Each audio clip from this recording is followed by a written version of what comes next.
Guys, welcome back to my channel. This is Jovelyn P, ang display girl ng bayan.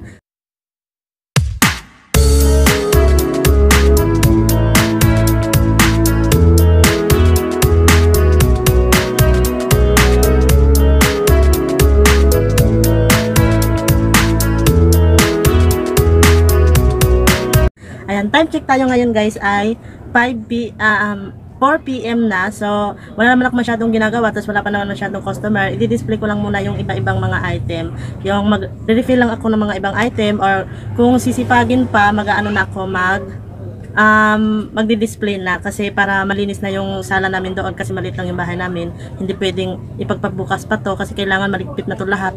Tapos, marami pang kulang, so wala akong swak, walang swak dun sa inorderan ko. So, utusan ko muna si Mr. magpabili ako doon. So, ayan guys, meron na naman akong naisip. Ayan, dito, di ba yung mga nakaputol-putol na ng mga sabon? So, ang ilalagay ko dito ay yung mga cup noodles naman, para mabilis siyang makita ng aking customer, kasi doon lang siya nakalagay. Okay din naman siya dyan, pero ngayon ay masikip na, kasi marami akong in-order na cup noodles. So, dito ko na lang siya ilalagay. So, yung mga sabon ko ay ililipat ko siya doon. Tapos, yung smart naman na yan, doon naman siya. So, ayun, palipat-lipat lang.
So, ayun, naiba na ang mukha na naman ng aking tindahan. Naiba na naman yung mga pwesto ng aking mga cup noodles. Ganyan talaga, kasi kapag matagal ng tindahan mo, parami na ng parami ang inyong mga stock. So, kailangan na rin ay maiba ang kanilang mga pwesto. Guys, ngayon ito naman ang ililipat ko naman doon sa nilagyan ng cup noodles dati doon. So, ayun, bakante na siya dyan. So, kailangan na siyang lagyan ng ano ganitong sabon para hindi naman ano, para meron naman siyang ano diyan, design. So ayun, ilalagay ko muna to doon guys. Guys, naayos ko na yung aking mga smart na dishwashing liquid. So, yung ano naman, baka may mag-comment dyan na mangangamoy yung ano, yung suka. Hindi naman siya guys kasi nakatakip naman yung smart. So, odorless naman siya kapag hindi naman nabubuksan. Okay lang naman siya katabi dyan. So, ayan. Ipapakita ko lang sa inyo yung inayos ko. So, ayan. Diba?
So ayun guys, time check tayo ay 6 na ng paggabi na siya. So na medyo napagod na ako. Hindi ko na muna ipagpapatuloy yung aking pagdi-display. Bukas ulit ng umaga kasi medyo may mga bumibili na rin kaya napapa-stop na rin ang aking mga video. So ayun, bukas nga ng umaga is ipagpapatuloy ko siya. Guys, ito pa yung aking hindi na di-display. Ito maglalagay ako ngayon sa rep. Tapos ito yung Lucky Me ko ay nabawasan na. Tapos yung pancit canton. Yan, marami na nabawas-bawas din. So, ayan.